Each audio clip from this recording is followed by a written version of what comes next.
Go! Hey ladies and gentlemen, and welcome back to another episode. Today we're going to be talking about Tough Turf, a side-scrolling beat-em-up arcade game developed by Sunsoft and Sega, which was released in 1989.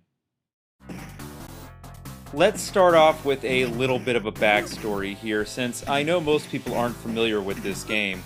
When my brother and I were kids back in the late 80s, our grandparents lived in this small little town down here in North Carolina.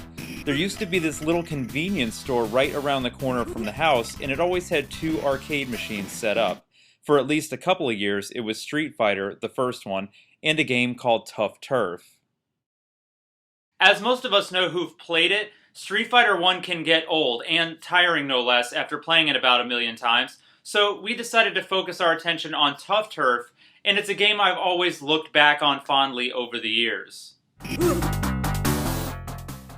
The first thing you'll notice about the game is that it does look like a ripoff of Double Dragon, and essentially, that's what it is. But hey, as the old adage says, if it ain't broke, don't fix it.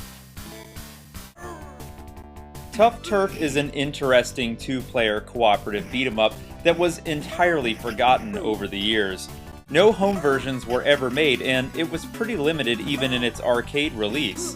And that's surprising too, since it is a game released by both Sega and Sunsoft, both of which are household names in video gaming. It's fairly short on story, but chock full of good old-fashioned thug bashing. You're dropped off in the first level by some kind of truck, and are basically then just left to smash the heads of anyone that gets in your way. Come on! Tough Turf also uses a pretty stock setup control-wise, with a punch, kick, and jump button. On your way to cleaning up the mean streets of, well, wherever it is that you are, you'll come across several weapons that will make your job a heck of a lot easier. The nice thing about Tough Turf is that you can carry a weapon with you all the way through a stage and into the next, and they even have a bit of physics to them. Flying weapons can often hit another enemy that's standing behind you or your opponent. Weapons are a bit of a necessity too, since about 60% of the enemies you encounter will show up with them. If you're not careful about how you're taking them on, you'll end up getting surrounded and, well, getting the living hell beaten out of you. Luckily, there is a good amount of area that you can move around on the plane, allowing for a little bit of breathing room for when things get hectic. It's definitely one of those games where you want to use it to your advantage. And yet another thing that Tough Turf sports are stage obstacles. Be prepared to jump over giant cement rollers on more than one occasion, as well as conveyor belts and some mild platforming here and there.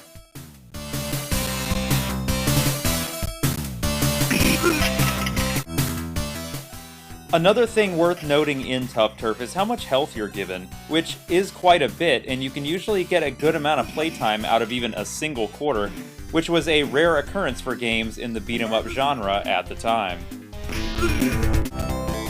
There are 8 total stages in Tough Turf, and a fairly decent enemy variety. Some of the stages seem really long, while others seem to only take a minute or two at the most. After each one is over, your life bar gets refilled, and you receive bonus points that are tacked onto your total score. One of the weirdest things about the game is how it ends. It never explains why. At the end of the game, you fight what appears to be the final boss and free the damsel in distress. On your way out, she punches you and walks out the door. The only plausible solution? Meet her on the rooftop and beat the hell out of her. And that's it. Then the credits roll. The first time I ended up finishing it, I just sort of stared at the screen and was like, huh? Yo! Tough Turf is not a graphical powerhouse by any means. It's pretty plain looking, but the sprites are decently sized, and the backgrounds do a good job of presenting that whole urban blight feel. It's gritty in presentation, be that good or bad. The sound is actually really well done for a beat-em-up game, and it's full of voice samples and cool sound effects. The music is really catchy and well done too, and I will catch myself humming along to it whenever I play the game.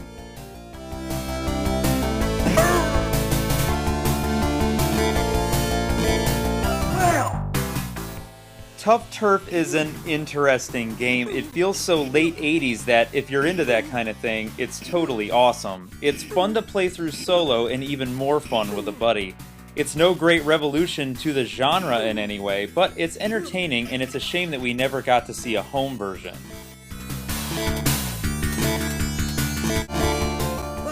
It was actually developed on Sega's own System 16 hardware, meaning that the Genesis would have been a great potential home for Tough Turf, and it definitely would have helped to cement it into far more childhoods than just the lucky few of us that enjoyed it in the arcades back in the late 80s.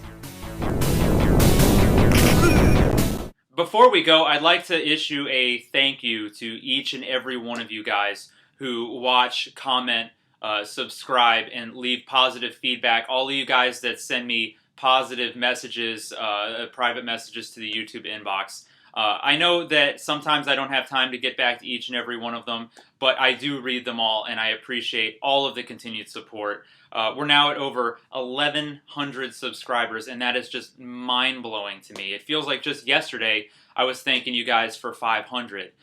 This channel's really just sort of taken off, it seems like, lately, and I've got a lot of great plans for the future, lots of cool videos coming up. So keep watching, keep commenting, and again, thanks everybody for the continued support. You guys are awesome, and I love doing this, and you guys make it really enjoyable with all of your awesome feedback, comments, and messages.